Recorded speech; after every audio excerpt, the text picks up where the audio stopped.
Então, boa noite aos nossos ouvintes. Mais uma vez estamos neste Ser Igreja, como habitualmente neste horário, e também, dentro de alguns dias, estaremos no sítio da Diocese de Braga, www.diocese-braga.pt, onde pode ver não só este programa, ou a primeira parte deste programa, como também programas anteriores que pode procurar e encontrar.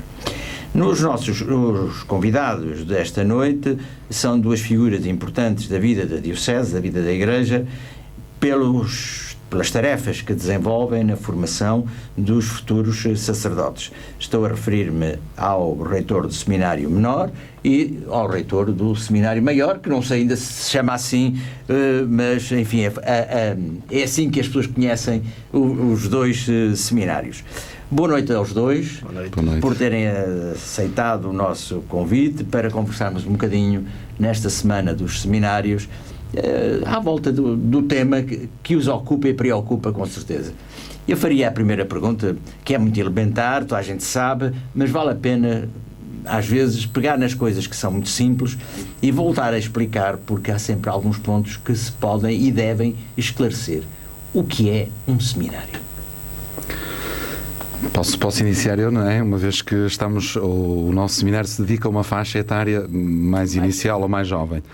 Bom, o Seminário Menor procura ser este acompanhamento que a Igreja proporciona ao lado da comunidade paroquial e da família, que são também outros dois intervenientes sempre importantes, no acompanhamento primeiro dos jovens que sentem alguma inquietação para a vida sacerdotal. E portanto, aquilo que procuramos fazer é ajudar cada um desses jovens a um primeiro trabalho, um primeiro discernimento, não de formação sacerdotal, não é essa a nossa finalidade, mas de um encontro que provoca um confronto com Jesus Cristo, ou seja, de ajudar cada jovem que na sua própria experiência de fé e na sua identificação com Cristo, procure perceber aquilo que Deus o chama a fazer da sua vida. E no caso de ser de facto, ou de se confirmar pelos sinais que cada um vai percebendo e que nós formadores também vamos acompanhando, no caso de ser a vida sacerdotal, pois a preparar para o ingresso no Seminário Maior, caso contrário também que tenha aquela formação adequada para seguir o seu projeto de vida noutro âmbito. Numa má interpretação do concílio, houve muitas dioceses que acabaram com os seminários menores. E algumas acabaram, e algumas estão a recuperá-los. Acha que se justifica o seminário menor? Eu acho que se justifica todo o acompanhamento das crianças, dos jovens e dos adultos, não é? Também aqui é o caso de hoje, o Cônego Vítor certamente desenvolverá esse aspecto. Em todas as etapas, em todas as idades, Cristo chama. Não sendo obrigatório, pelo menos entendo assim, não sendo obrigatório a frequência do seminário menor, penso que para muitos jovens hoje é de facto a resposta que a Igreja deve proporcionar para o seu discernimento, como para outros certamente o pré-seminário adulto será o mais adequado, como noutros ainda que fazem a experiência do pré-seminário jovem e nem chegam sequer à etapa do seminário menor, não é? Portanto, eu penso que é importante mantermos abertas todas estas propostas, porque cada jovem tem o seu ritmo e a sua percepção de vida, o Espírito sopra onde quer, como quer, quando julga conveniente, e portanto este conveniente pode ser na adolescência ou na primeira juventude, e essa é a missão do seminário. Eu gostava... Eu já ia para si, Sr. Cônego. O senhor antecipou-se muito bem. Obrigado.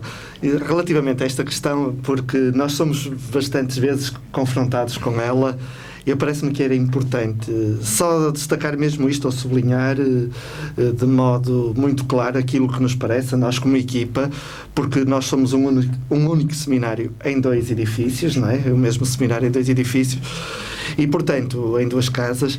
Eu acho que é importante, como dizia aqui o Padre Avelino, com muita clareza nós dizermos que Deus continua a chamar em cada tempo.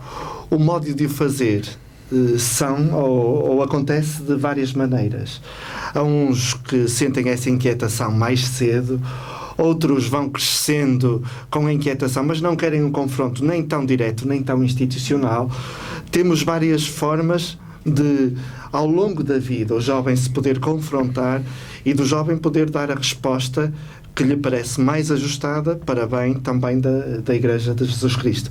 Portanto, se faz sentido o seminário menor, se faz sentido um pré-seminário adulto, se faz sentido um pré-seminário menor, a nós parece-nos que sim, como equipa, porque Deus chama, e a hora de Deus chamar, nós não podemos, parece-nos a nós, condicionar nem controlar, não é? Uma das, já engatou na conversa que eu queria ter consigo, uma das coisas que eu li recentemente numa diocese de França, penso que Bayonne, onde os seminários foram extintos, naquele espírito de que agora já não se usa, o novo bispo, terá um ano, já não me recordo, reinstalou a abertura e abriu o seminário e confrontou-se com uma situação preocupante. É que os jovens que apareceram tinham ignorância dos princípios mais elementares da fé, que o levou a ficar não só preocupado, mas a tentar ver o que é que falhou nisto. Sente isso numa etapa, portanto, quando apanha os rapazes já com 17 ou 18 anos, ou até mais tarde, que, por exemplo, a ausência do seminário menor, que deu, digamos, um certo alicerce, é, de certo modo, um handicap, é uma limitação para progredirem. Eu penso que não é uma limitação, é uma oportunidade para nós formarmos certamente de outra maneira. E eu acho que era bom termos consciência disso, pelo menos para nós parece-nos que é claro, e é claro isso para nós, é que os jovens que chegam à nossa casa são filhos deste tempo. É bom dizê-lo. E que as pessoas sintam bem que isso é verdade. Que tenham as inquietações dos jovens deste tempo, a quem a transmissão da fé, e não me cabe a mim aqui fazer qualquer juízo, nos está a levar, concretamente dentro da Igreja, a perguntar o que é que terá acontecido nesta transmissão da fé para as coisas estarem como estão. E, portanto, são destes jovens, filhos deste tempo, que nos chegam à nossa casa, e é estes jovens que o seminário hoje procurará fazer a proposta daquele que é de sempre. Cristo ontem, Cristo hoje, Cristo sempre, não é? E é a partir daqui que não nos parece que temos de mudar o mundo. O mundo muda com a nossa mudança e com a nossa proposta formativa. E a partir daqui penso que se inicia ou se pode iniciar um caminho diferente. Então, há uma necessidade, quer numa situação, quer noutra, de estarem particularmente atentos àquilo que se chama, que se designa, que é do Evangelho, os sinais dos tempos, não é? Que são extremamente mutantes, não é? E que às vezes são verdadeiros furacões. E os jovens, os meus filhos, agora os meus netos, são produto também dessa situação e dessa cultura envolvente, que é uma cultura em que Deus foi metido na gaveta, de que não se fala, de que se prescinde, e portanto há, salvo exceções, há um déficit de conhecimento, ainda que o jovem possa perceber que o seu caminho poderia passar, ou poderá passar por outra via. E essa é uma função do seminário. Essa é essencial. Parece-me a mim que habitualmente os nossos jovens, e nós dizemos isso mesmo no discernimento, antes de chegarem ao seminário, todos nós vamos tendo o nosso projeto de vida. Eu sei o que quero da vida, escolho este curso em função daquilo que quero para a minha vida. A missão do discernimento inicial, e num primeiro momento, é levarmos com alguma clareza o confronto para os jovens crentes, que são aqueles que vão chegando, ainda que a sua atitude de fé está é expressa de várias formas. Para o jovem crente há uma outra questão que nos parece essencial. Eu sei o que quero da vida, sei o que quero para mim, mas agora, como crente, eu pergunto, o que é que Deus quer com a minha vida? Eu acho que isso é uma questão muito interessante. Essa pergunta é, no fundo, ela está no cerne da nossa própria existência. Eu, exatamente, como leigo, casado, pai de filhos, avô de netos e não sei o que mais, quer dizer, essa também é a inquietação que eu devo ter. O que é que Deus quer de mim? Essa é a pergunta para todo e qualquer cristão. Antes do casamento. De qualquer opção. Este é o caminho. Qual é o caminho que eu devo seguir? Que interpelação eu estou a ouvir? Será que eu tenho força para ser fiel àquilo que imagino? Porque às vezes também há a ideia romântica, não é? Sim, Quer para o casamento, quer para o sacerdócio ou a vida religiosa. Às vezes tecem-se teias de romantismo, de poesia, que é tudo cor-de-rosa, os anjos tocam harpa no céu, não é? E que isto não corresponde à realidade, a vida é muito diferente, não é? A vida é muito diferente e eu considero que essa pergunta é essencial se queremos ser atores e construtores da nossa própria, da própria história, não é? Se nos queremos limitar a ser consumidores passivos, a ser espectadores na vida, é evidentemente que essa pergunta poderá não ser tão estruturante e tão fundamental. Mas se queremos ser atores de uma história onde Deus faz sentido e é o sentido último da nossa existência, eu considero que esta é uma pergunta essencial. É uma pergunta que, eu falo da minha experiência, que é, como pode imaginar e ver, é longa, que essa inquietação surge com a adolescência, não é?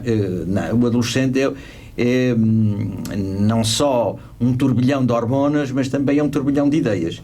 E passa pela cabeça dos adolescentes muita questão, muita dúvida, muita inquietação, muita perturbação, muita incerteza. Sente isso no seminário menor?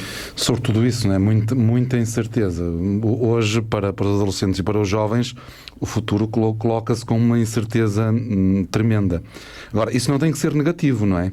Porque isso pode também ser um convite a nós colocarmos a segurança em alguém, e neste alguém, penso que essa é a experiência de fé comum a todos nós, é de vermos que a vida não deve ser só olhada a partir de nós ou daquilo que eu quero construir, mas que nesta perspectiva de que de facto Deus tem um projeto para a minha vida, ou pode dar um outro sentido ao projeto no qual eu construo a minha vida, seja na vida sacerdotal ou na vida matrimonial, mas também nesta abertura de que este projeto eu não tenho que o levar sozinho. Certamente conto com as minhas forças, mas Deus vai caminhar comigo, não é? Nesta perspectiva de vermos que esta segurança nós a colocarmos também em Deus, e não no sentido nem de olharmos de uma forma idílica o futuro, nem de pensarmos que estamos sós. Sabe que eu acho que isso que acabou de dizer é extremamente importante, e eu estava a ouvir, estava a imaginar como pai ou como avô, e as crianças sentirem a segurança da mão de alguém, não é? Eu penso que um dos dramas do nosso tempo é que muitas pessoas, adultos mesmo, sentem a falta de uma mão que lhes dê não só ternura, mas lhe dê a sensação de segurança. E ao tirarmos Deus do nosso cotidiano, essa mão que Deus tem sempre estendida para nós tem desaparecido, e isso cria um bocado de incerteza, de medo, porque o último reduto da segurança foi arquivado. Sente isso? Sentem, os dois, sendo de grupos etários diferentes, totalmente de sensibilidades diferentes, logicamente o Sr. Padre Avelino sente isso com adolescentes, porque é aí que se põe o grande problema da insegurança, com o divórcio dos pais, com o desemprego, com tudo isso. As crianças sentem-se muito perturbadas e inseguras, sem referências, e depois os mais velhos, que quando começam a ter ideias, também gostam de... Eu gostei, e os senhores também, sendo muito mais novos do que eu, a partir de determinada altura, de dizer, eu sei a quem posso agarrar-me, que âncora eu posso deitar para me sentir seguro neste turbilhão, neste tumultuar do mundo contemporâneo. E eu penso, há uma frase de Goethe para mim que é muito interessante, que ele diz que com o conhecimento as nossas dúvidas aumentam, pegando um bocadinho também naquilo que estávamos a falar. E a única coisa que sei é que nada sei. E estas dúvidas podem ser o princípio para uma procura, para a procura do totalmente outro, desse que é aquilo que São Paulo diz, eu sei em quem acreditei. Sabemos aquilo que nós sabemos, em quem acreditamos e em quem confiamos. Claro que quando a vida depende, a partir do nosso conhecimento, só de nós, daquilo que fazemos, das possibilidades que conseguimos, na verdade, projetar, programar e realizar, obviamente que esse medo vai sendo cada vez mais visível. A abertura a Deus não é de jeito nenhum uma ilusão, mas é esta oportunidade para nós, como crentes, sentirmos que Deus nos ama, que Deus nos ajuda, que é o nosso sustento para toda e qualquer situação da vida. E nos atura sempre. E não desiste. Não é? E não desiste. Eu acho que é espantoso quem tem fé. Enfim, quem não tem será um bocado mais complicado. Mas nós temos um amigo, um confidente, que atura todas as nossas casmurrices, as nossas birras, as nossas infidelidades, as nossas promessas e juras de amor que depois são quebradas a seguir, e ele está sempre atento e disponível. E isto é bom que se transmita a quem hoje não sabe que há alguém com letra maiúscula e grande, exato, a quem nós podemos arrimar e dizer assim, pronto, eu vou fazer um esforço, mas sei que se falhar, ele me compreende. Eu acho que é este aspecto de Deus, se assim podemos dizer, que é fundamental nós dizermos a todos, mas particularmente aos jovens, que não somos amados por Deus apenas pelo bem que fazemos, mas por aquilo que na verdade e com toda a transparência procuramos assumir. E isto, eu penso que esta visão de Deus, este falar de Deus, este transmitir Deus desta maneira, é uma forma tão bela e tão profunda para o jovem, em vez de um medo, enfrentar aquilo que pode dar um outro sentido para a sua história. E, portanto, aquilo que é a minha missão, aquilo que é também a missão do Padre Avelino, é sermos, de uma forma visível e palpável, essa presença de Deus na vida dos jovens. Eu acho que isso é muito importante, e eu partilho convosco uma experiência com a minha mulher e com um médico nosso amigo que não é crente, e que falamos muito sobre estas questões, e aqui há dias falava sobre a questão do amor. E ele tinha da Igreja e da fé uma ideia de amor muito castradora, muito proibitiva. E eu disse, então ainda não leu o Deus Caritas Est? Depois não, disse, nem sei o que é. Disse, então vai ler que eu vou-lhe trazer. E ontem à noite estive com ele e disse, olha, cá tenho prometido a vida, e depois quero conversar consigo e vai ver se não vai mudar a sua ideia deste Deus que é amor, sempre presente, no amor, na plenitude. Porque esta insegurança que muitos jovens sentem, um número significativo de jovens sente, tem a ver com uma percepção e com uma vivência errada e parcial do que é o amor.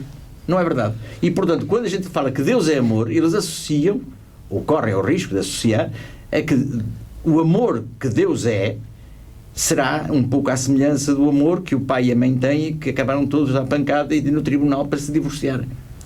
E não é isto. E nós temos que ter provavelmente uma atitude muito mais proativa no anúncio do amor que Deus é. Não é? Quer dizer, acho que há aqui... e isso passa muito pela formação, evidentemente. Eu penso que é essencial essa dimensão, é fundamental de Deus, é transmitir o amor. Claro que aquilo que Deus o modo de dizermos este Deus amor, muitas vezes fomos criando inúmeras leis e toda a vida de santidade num conjunto de mandamentos. O Evangelho de passado domingo, quando o escriba chega à beira de Jesus, no meio de tantas leis, no meio desta floresta de tantas leis, o que é importante? Qual é o maior?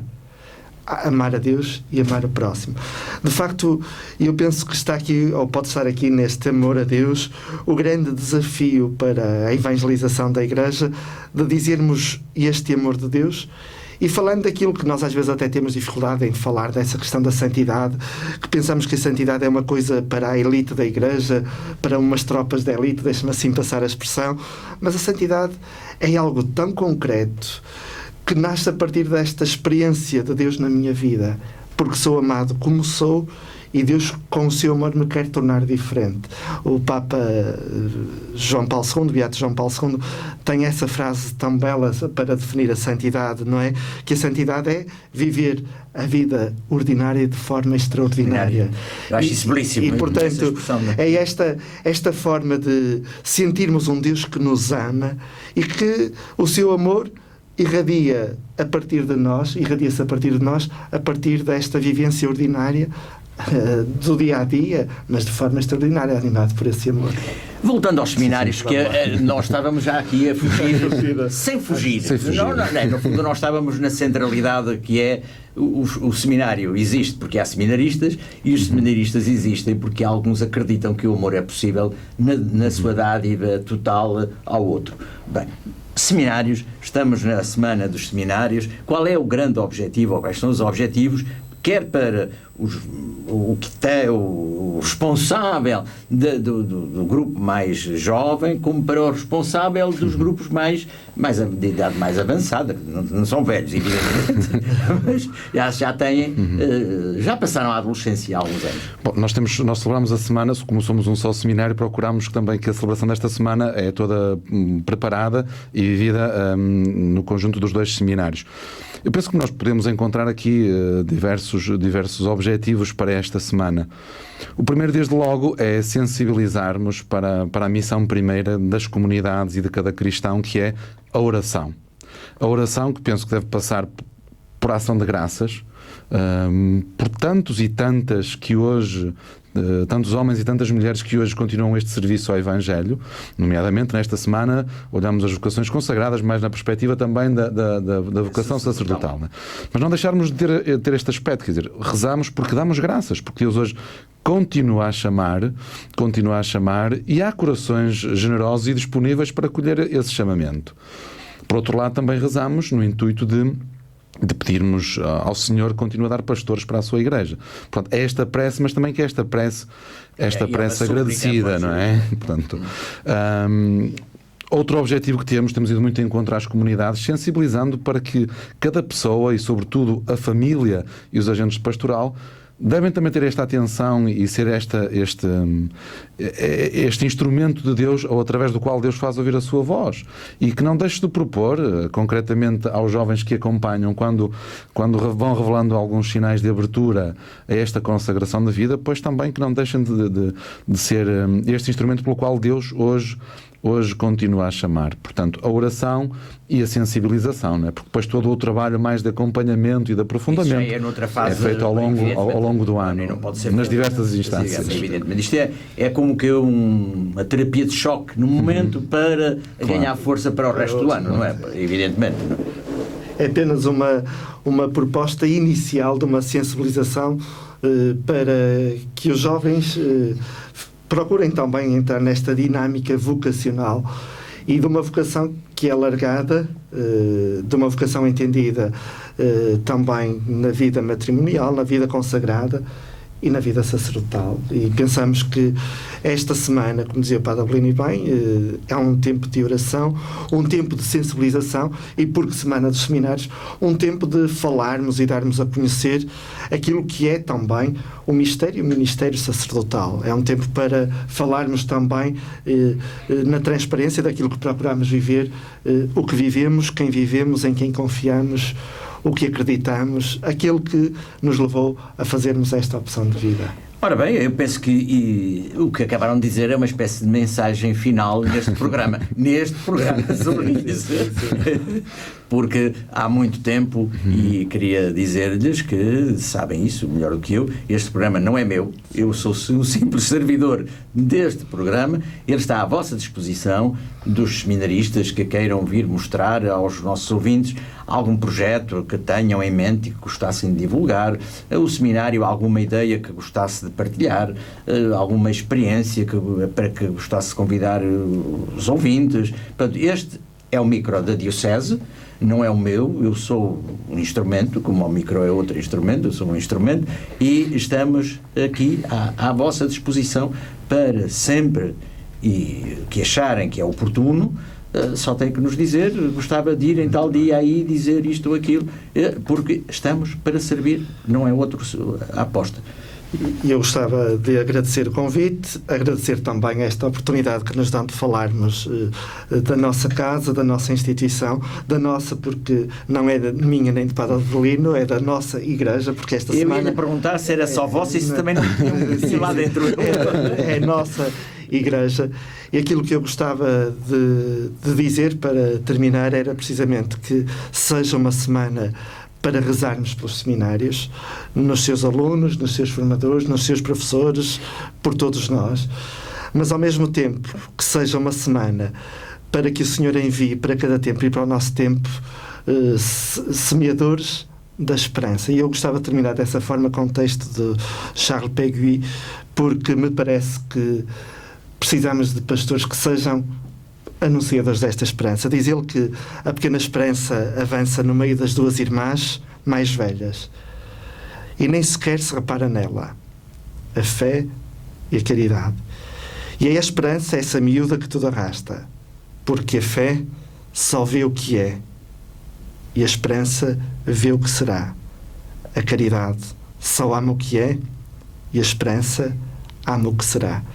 Então que esta semana sirva para pedirmos ao Senhor que faça surgir na Igreja de Vaga, em toda a Igreja, estes homens de esperança. Não podíamos terminar da melhor maneira com um dos grandes poetas franceses do princípio, da primeira metade do século XX, esta belíssima paráfrase das virtudes teologais, fé, a esperança e a caridade.